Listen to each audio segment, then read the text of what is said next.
BJP ಶಾಸಕರು ಮತ್ತು ಎಂಎಲ್ಸಿಗಳಿಗೆ ಭೋಜನ ಕೂಟವನ್ನು ಏರ್ಪಡಿಸಲಾಗಿದೆ. ಬಿಜೆಪಿ ರಾಜ್ಯಾಧ್ಯಕ್ಷ ವಿಜಯೇಂದ್ರರಿಂದ ಡಿನ್ನರ್ ವ್ಯವಸ್ಥೆ ಮಾಡಲಾಗಿದೆ.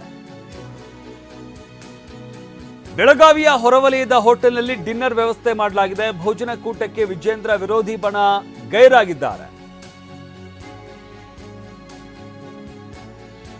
ಯಾರೆಲ್ಲ ಭಾಗಿಯಾಗ್ತಾರೆ ಅನ್ನೋ ಕುತೂಹಲ ಇತ್ತು, ಆದರೆ ವಿಜೇಂದ್ರ ವಿರೋಧಿ ಬಣ ಗೈರಾಗಿರುವಂತದ್ದು.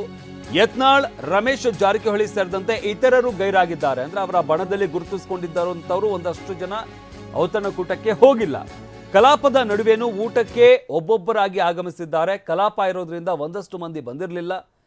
ಈ ಬಗ್ಗೆ ಆರಗ ಜ್ಞಾನೇಂದ್ರ ಕೂಡ ಪ್ರತಿಕ್ರಿಯೆ ನೀಡಿದ್ದಾರೆ. ಕಲಾಪ ಇರೋ ಕಾರಣದಿಂದಾಗಿ ಒಂದಷ್ಟು ಜನ ಬಂದಿಲ್ಲ ಅಂತ ಹೇಳಿದ್ದಾರೆ. ಯತ್ನಾಳ್ ಟೀಮ್ ಗೈರಾಗಿದ್ದಕ್ಕೆ ಆರಗ ಸಮಜಾಯಿಷಿಯನ್ನು ಕೊಟ್ಟಿದ್ದಾರೆ. ಅಂದ್ರೆ ಇಲ್ಲಿ ಕಲಾಪ ಏನು ನಡೀತಾ ಇದೆಯಲ್ಲ, ಆ ಕಾರಣದಿಂದಾಗಿ ಅವರು ಬಂದಿಲ್ಲ ಅಂತ ಸಮಜಾಯಿಷಿಯನ್ನು ಕೊಟ್ಟಿರುವಂಥದ್ದು.